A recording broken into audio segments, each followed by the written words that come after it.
Sasakit lang ulo natin eh. Magkakaroon na tayong dagdag problema. Bilang Pilipino, dapat isipin natin kung ano yung may ambag natin sa bansa.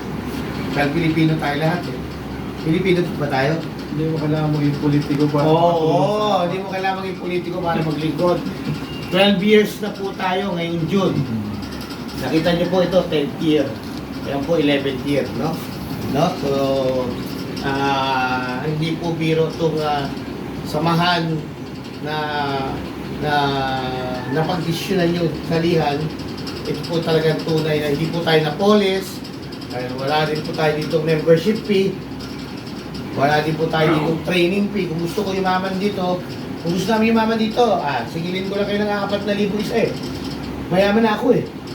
May ibang organisasyon nga, di ba? 10,000, 15,000. Hindi ko na babanggitin pangalan, ha?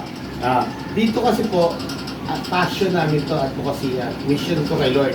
Mission natin kay Lord. Hindi ko ito lalago ng 11 years, 12 years na po tayo ngayong taon. Kung pera-pera po kami dito. Kung mag-i-inquire po kayo sa ibang institusyon, kung magkano po yung training na gagawin niyo natin ngayon, pinakababa po 4,500. Pinakababa 3,000. 28,900 na po ang nabahagian natin na training na ito. Sa 28,000, sigilin ko na lang ng 4,000 isa, di 160 million yun.